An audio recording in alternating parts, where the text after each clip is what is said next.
Welcome to this episode of Burning Issues. In this episode, we're going to talk about the hazards and dangers of open water in the Wichita and surrounding areas. I'm Frank Buck, Battalion Chief, Wichita Fire Department. Joining me today is Lieutenant Kenny Ost and Firefighter Brian Finan. Thanks for coming. Thank you. Tell us a little bit about yourself and how long you've been on the fire department. I've been with the Wichita Fire Department for 11 years. I got promoted roughly 2 years ago. I currently work at Station 4 with the rescue team. Okay. Brian? I've been on the fire department 10 years now. Went to the rescue about 3 years ago and stationed there at Station 4. Lieutenant Ost, could you explain what open water is in the surrounding area? We just consider anything outside larger than a swimming pool to be open water. It could be lakes, streams, neighborhood ponds, anything like that. Anything somebody can get in trouble in, basically. Okay. Firefighter Finan, what are the dangers related to open water between the warmer months and the winter months we have? Well, the water temperature around here can drop pretty quickly. Even when it's nice out, with the cool nights, the water temperature will drop pretty fast. The body's ability to deal with those cold water will cause dangers real quickly for individuals. Even though the water may seem warm and not frozen, it can greatly increase the issues with people being in that water and the medical emergencies that occur after that. Okay. Kenny, what can the public do to stay safe around open water? And also, what can the public do if they see a person or an animal in an emergency situation?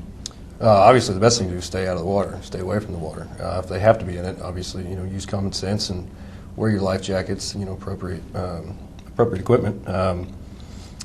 If they see somebody in there, the best thing they can do is call 911, get us started, because the sooner we know about the situation, the sooner we can respond and bring our equipment and our personnel.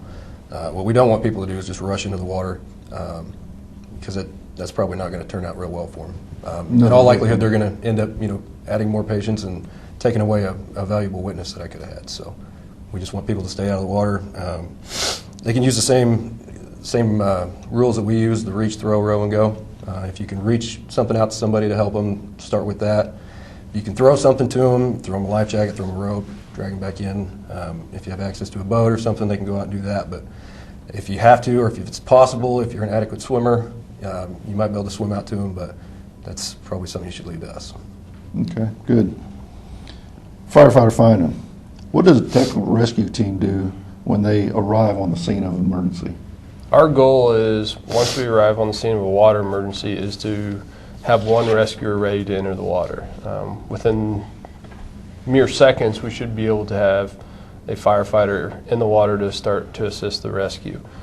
After that, the rest of the team will start to show up, and we're going to start gathering information.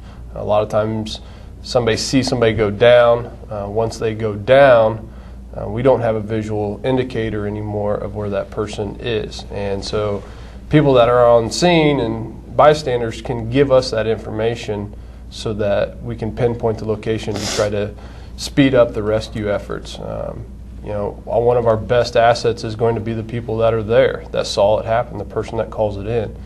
They're going to give us the information to allow us to start our search if that person has gone down. Even in the event that somebody's still above the water, having those people talk to them to keep them as calm as they possibly can. Again, once we show up, we're going to have divers in the water or rescuers in the water as soon as we possibly can, which our biggest goal is once we hit the ground, we'll be in. Get action moving. Good. Lieutenant Ost, what does a technical rescue team do to prepare for these types of emergencies? We have training every day, at least at the station level, with just our guys, and we do that every shift. Every week we have larger training scenarios that we set up with our entire team. We get everybody together. We'll go over different topics. A lot of times that's weather dependent.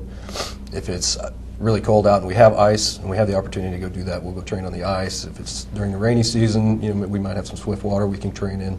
And if it's just in the summer and just hot, we can go scuba diving at different lakes and stuff around here. And then in between those, we have other disciplines that don't include water that we train in. We'll do our ropes and confined space and our building collapse. So we're always training on something, always doing something. Okay. Firefighter Finan, explain the mammalian dive reflex and how it's related to cold water emergencies. Well, the mammalian dive reflex is a involuntary action that the body's going to go through once it hits cold water. And it's designed to save you, potentially, but it can also cause issues that people don't understand. When water's so cold, it will actually make you take a breath of water immediately, and which can be bad if you're underwater, obviously, then potential for drowning occurs very fast. But it also slows the heart rate down, pushes the blood back into the core of the body, and that will cause a person's abilities to be decreased very fast. Especially with cold water and ice, it's not uncommon for an individual, once they're submerged in that water, to lose the ability to rescue themselves. And that's why one of our big things is if you get into that type of situation, we want you to try to stay as still as you possibly can.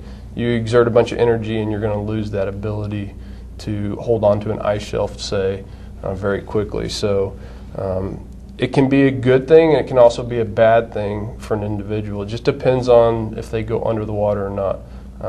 The nice thing about it for the individual is that it can prolong their ability to stay alive, I guess. Gives us more time to deal with that versus a warm water submersion. So that's kind of what the mammalian reflex does for us, is it pushes all that blood back in and helps us, or helps a victim to live longer, and gives us a little bit more time to get out there and do our job. Have that blood go to the core and provide supply for vital organs. Yeah, it's going to keep everything in the core going, but you're going to lose the ability to use your arms and legs and things like that. And it's going to happen very quickly.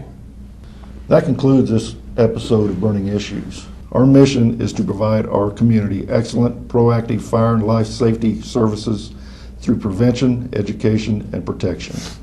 Remember, the Wichita firefighters are highly trained professionals that are your friends, neighbors.